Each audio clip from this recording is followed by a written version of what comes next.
This is Canada Reads American Style, featuring two friends who love Canada Reads and Canadian literature. Welcome our host Rebecca from Michigan and Tara from Ontario. Hello, fellow readers. Welcome to Canada Reads American Style. This is Tara, and I am so excited to welcome Finnian Burnett to the podcast today. Finnian is a professor, writer, and lifelong learner. Their work often explores the intersection of the human body, mental health, and gender identity. Finnian holds a doctorate in English pedagogy from Murray State University and teaches college English, creative writing, and early British literature using story-based pedagogy to create equity in multicultural classrooms. Finnian is a recipient of the Canada Council for the Arts grant, a finalist in the 2023 CBC Nonfiction Prize, and a 2024 Pushcart nominee. Under their former name, they have published several novels with Sapphire Books Publishing, including 2 Rainbow Award winners and the Writer's Digest First Place in Fantasy self-published book called Coyote Ate the Stars. Finnian has 2 novellas-in-flash, The Clothes Make the Man, published by Ad Hoc Fiction, and The Price of Cookies, published by Off Topic Publishing. That one's going to be published on May 21st, 2024, and that's the book that Finnian is here today to discuss with us. Finnian lives in beautiful British Columbia with their wife. Welcome, Finnian. Thank you so much for having me. I am so excited. I finished reading your current book, or your latest book, The Price of Cookies, about a week ago, and I loved it, and I flipped back and I've reread it because it's just like the perfect book to jump into and then to go back and reread. So let's jump off. Tell us about The Price of Cookies. Absolutely. So The Price of Cookies is a series of interconnected flash fiction pieces referred to as a novella-in-flash. And it just covers the lives of people in a town, all of their flaws, all of the things that they love, all of the things that they don't necessarily love, and explores the idea of grief and life and ultimately joy through baked goods and cookies. So the flash fiction is a fairly new genre for me. I've only started reading it maybe a few years ago. So why flash fiction versus a short story? And how did you come to start writing flash fiction? Flash fiction is really popular in the UK. There's a National Flash Fiction Day. In New Zealand, they have a National Flash Fiction Day. We don't have one in Canada, but I think I should start one. That would be my dream to start that. I started flash fiction. Well, so flash fiction is essentially any short story under 1,000 words, but there's all sorts of different categories within that, such as drabbles, which are 100 words exactly. There's 50-word stories. There is microfiction, which tends to be under 300. I started because a couple of things happened at the same time, and one is that I went into my doctoral program we went into COVID lockdown, and then my ADHD diagnosis came, which explained a lot. And I just could not make myself do grad school work, read theory, write all of the papers I had to be writing, and also work on any of the novels I had in progress at the time. And I just happened to, because COVID, all of these things came online during COVID. Mm-hmm. And I just happened to stumble on an Eventbrite workshop for writing flash fiction, and I was intrigued. It was through a UK-based presenter, so it was about 4 o'clock in the morning my time, and I got up and I took this class, and I absolutely fell in love with the idea of creating these microcosms and these tiny, tiny stories. Do you think flash fiction is a good way for someone to start writing? I go around to schools in BC, and I just talked at the Kamloops Young Author Conference where I had a bunch of students that came in, and I walked them through writing a flash fiction piece, sentence by sentence, like what you introduce in sentence 1 and what you introduce in the sentence 2. And they all came out of it with stories. So in maybe 20 minutes of writing, you've created this story, and it's a wonderful way to get into the idea of structure and character development and all of the things that are important for a novel.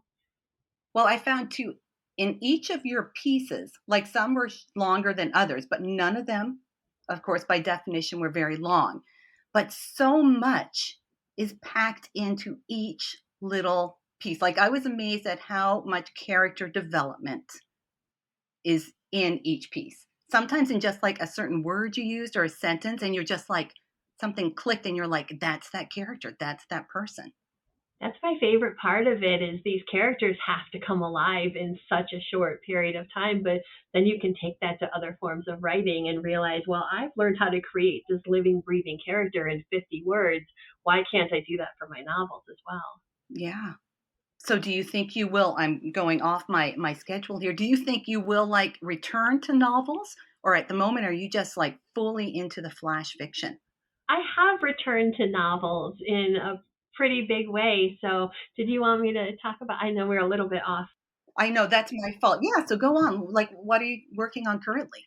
I just finished I have a couple of projects going on. I received the Canada Council for the Arts grant to write a book called Arthur Undressed. And then, of course, I promptly had a nervous breakdown about it and couldn't write on it for 6 months because it's so traumatic. But I just finished the first draft of that and actually just got revisions back from my first reader. And while I've been writing that and having basically daily anxiety and panic attacks over how difficult that subject matter is, I've been concurrently writing with my friend, author Andrew Buckley, a comedy speculative queer Shakespeare retelling series. We're about halfway through the second one. The first one is with our agent. And so I have this kind of dichotomy of having these writing sessions that are funny and giggly and really goofy and wonderful. And then I turn and I go back to my novel and I'm writing about dealing with disordered eating, and a mother who dead named my character on her deathbed and him trying to reconcile that throughout the course of his life. Okay, I'm fascinated by both. So Okay. So now before we return to the price of cookies, once those, you have to like keep me in the loop because those sound fascinating. Absolutely.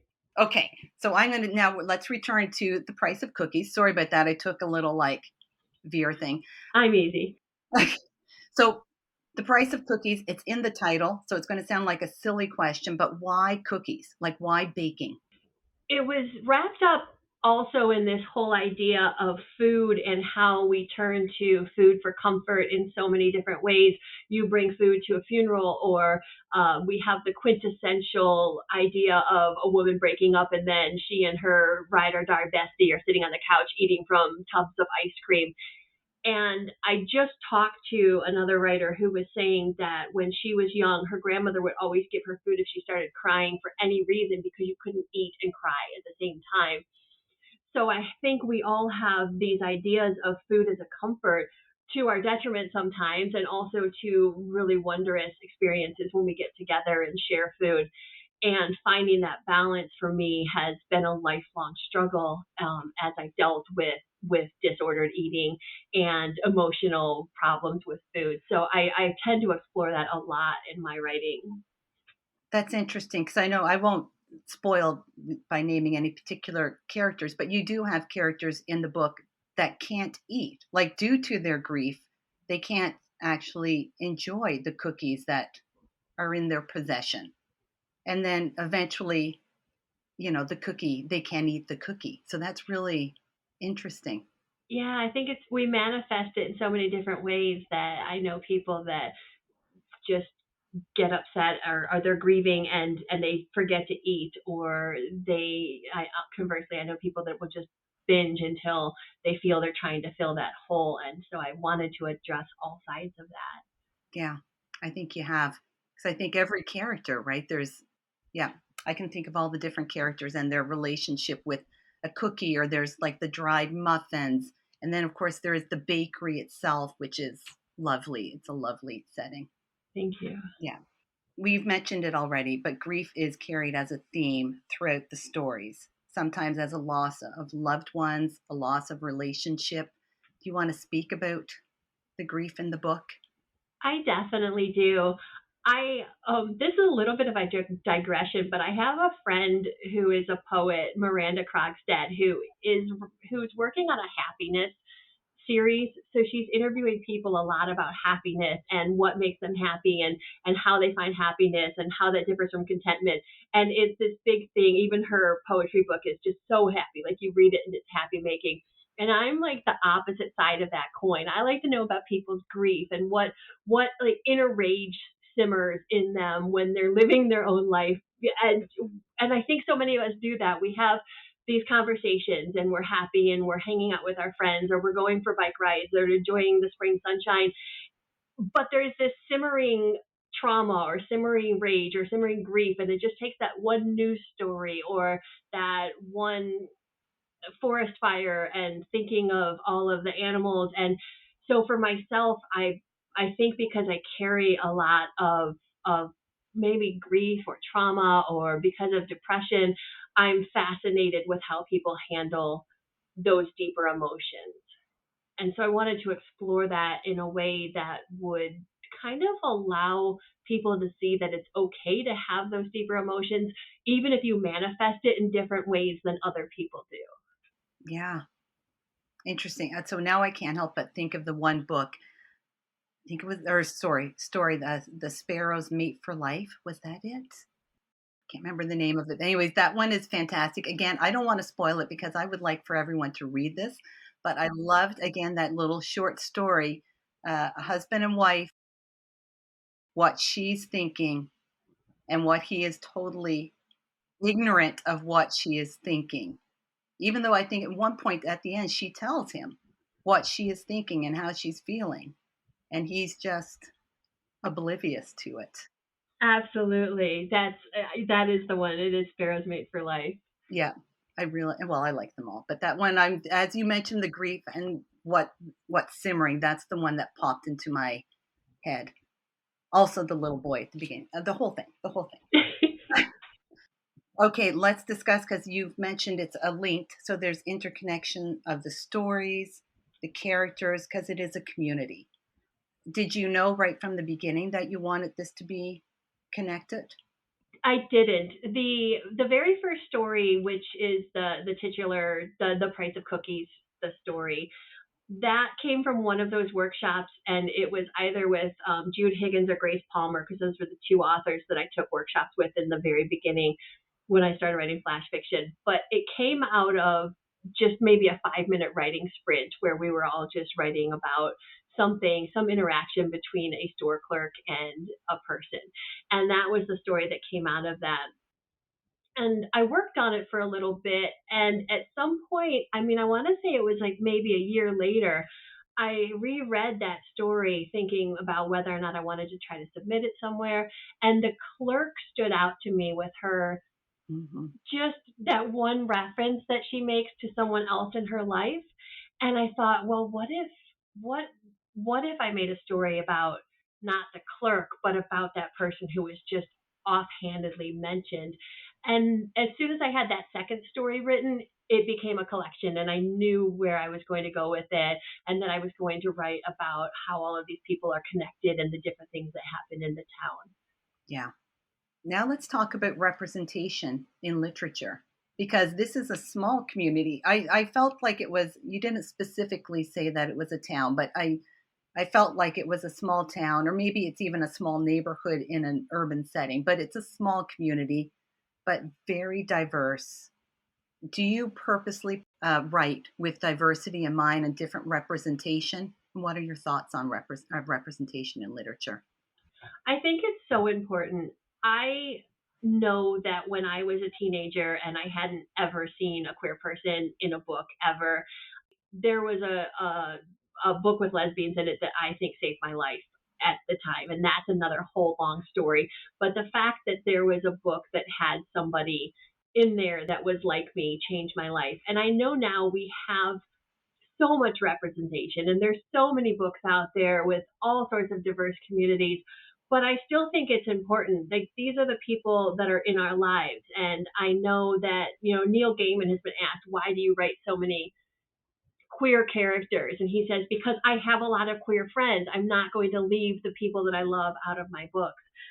I think that it's especially with some of the laws that are happening in the states but also some of the pushback here in Canada about wanting to remove literature that is considered somebody's definition of obscene, that it's even more important for us to write stories that just show people of various ilks living their lives and just being human people.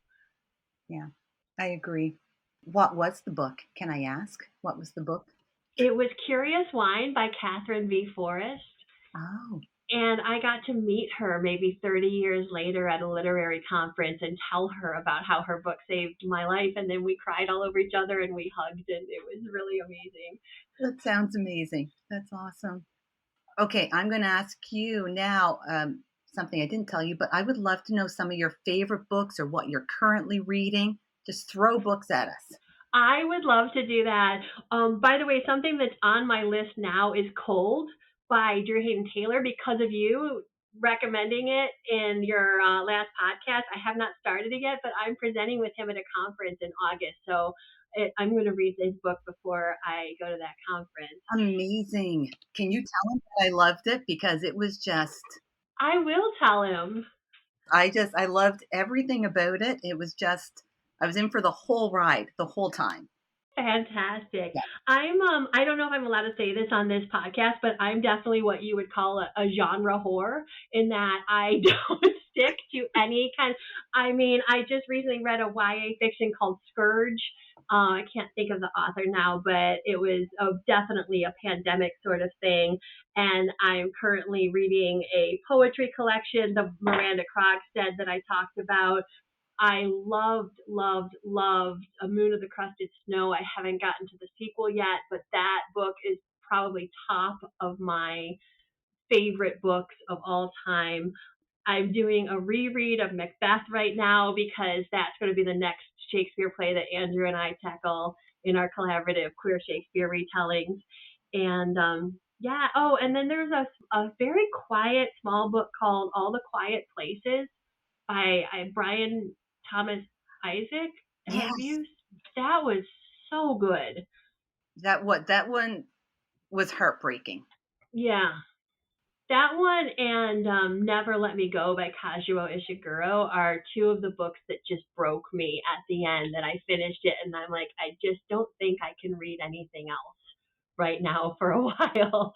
I have not read the Never Let Me Go. I haven't yet read that. It's on my list though.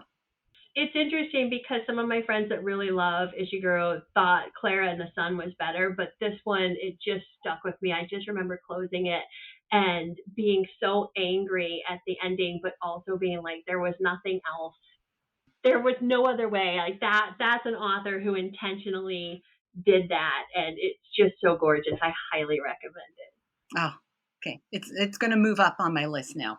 All right, perfect. Well, when you finish it, email me and let me know, because it's absolutely one of my favorite books of all time. I will. Okay, I may move it up really quickly then, so you'll be like, what is she emailing me already? And and then I'll read Cold right after this, and then we can talk about that one too. Yeah, that would be awesome. I was going to say, why don't you tell us a little bit about your other novella-in-flash, The Clothes Make the Man? I would love to hear about that one too. Okay, so The Clothes Make the Man is connected to my novel Arthur Undressed, in that it's a series of collected flash fiction pieces that follow the main character, Arthur, as he navigates the disordered eating and his gender identity and his mother. I was in one of those flash fiction classes, and we were prompted to talk about something in our lives that we don't talk about with other people. And so I wrote about gender identity, and Arthur came out in like a 4-minute session and fully formed in my head as a character. So I wrote the Clothes Make the Man, and I got so much feedback from people that read it that it wasn't enough, that they love the collection, but they need more Arthur. And so when I applied for the grant from Canada Council for the Arts, I just sent them that work. And I said, this is my goal, is to make this into a full novel. And then I got the grant for it. So it has been such an incredible adventure. But yeah, it all came from that first novella-in-flash. Wow. You're making it sound so easy. Like I know it's not at all, but I'm just like, maybe I can write flash fiction. I don't think I can, but you're making it sound like like a beautiful journey that you've been on in your writing career. I think you should come. Yeah, you should definitely just come to one of my flash fiction workshops sometime. I do them on the structure of Flash, so I walk people, even people new to Flash, I walk them through it all the time. It's definitely. I mean, I don't know. I don't want to say it's easy. To me, it feels easier than a novel because you can just throw something out in a few minutes and then sit on it for a while and then come back and look at it. Yeah. But then, you have the novel, which also can be like bursts of wonderment and then absolute slog. Yeah. And what I loved about The Price of Cookies is that it read like flash fiction, like I could just jump into it. And at the same time, it read like a novel. Like I felt like I got the whole story because it covered several years too, but I felt like I got the whole story of that community in that time frame, which I loved. Yeah, that was definitely my goal, that you could open it at any point and start one of the stories and not feel like you lost anything. But it does read better start to finish. Yeah. Rebecca would love to know about the flash fiction class that you teach. Oh, so I teach a lot of different flash fiction workshops. A lot of times I teach through Alexandra Writer Center, which is in Calgary, but they're all online. I also teach for Flash Fiction Magazine and for the Crow Collective. So the best thing to do would be to follow my website, which is super easy, finburnett.com, because I have a bunch of different classes that come up at different times. But the one I do on structure, I've just read like thousands of flash fiction stories for structure and parsed out essentially. Now, not all flash fiction has structure. A lot of them are vignettes, or they don't follow a standard structure. But there are so many that follow a certain structure, such as you introduce in the first sentence the character, the setting, a hint of the conflict, and then in the next sentence you do a little more development, conflict, and that sort of thing. So I do a full workshop on that where we do generative brainstorming, so you have things to write about, and then we go right into this sentence by sentence structure, and people come out of the courses with a full flash fiction story. That is so cool. It is so fun. The stories are all wildly different all the time. So even though you're writing a structure, you're not putting out formulaic stories. Yeah. And you're making it seem like, so I'm not a writer. I would love to write the quintessential book. It's not going to happen. I know it's not, because every now and then, you'll be walking along and I'm like, maybe, and I can't think of one thing to write about.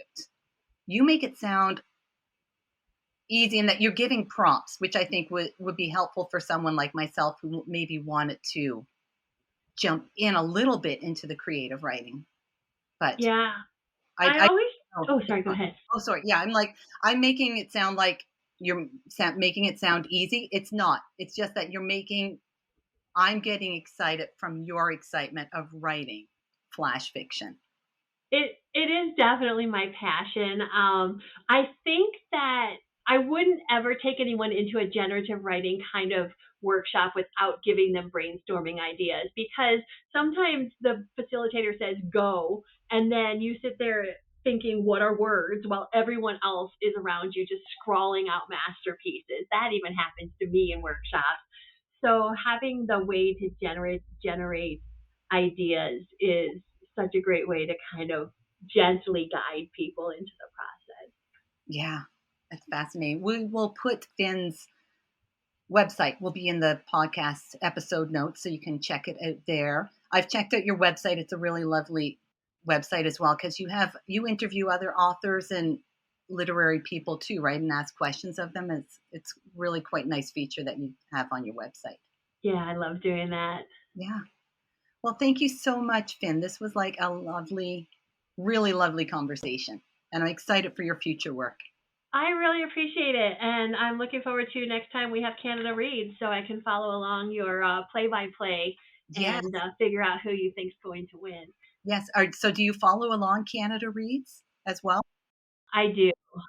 I'm in the Canada Writes Facebook page, which the CBC runs, and there's always so much discussion about Canada Reads on that page. Yeah, I'm not on the Facebook page. It's a long story. It's not really, but I got kicked off Facebook, which is so Probably because I don't do anything.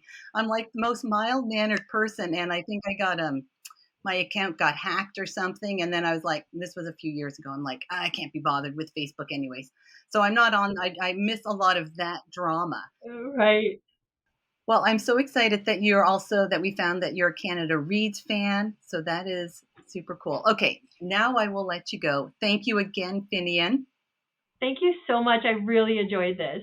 Me too. Me too. So readers, please, listeners, pick up The Price of Cookies, available May 21st, 2024 from Off Topic Publishing. And happy reading. Thank you for joining us on our bookish journey. If you enjoyed this episode, please consider subscribing, rating, and reviewing Canada Reads American Style wherever you listen. You can connect with the podcast and Rebecca on Instagram at Canada Reads American Style, and with Tara at On a Branch Reads. Until next time, keep reading.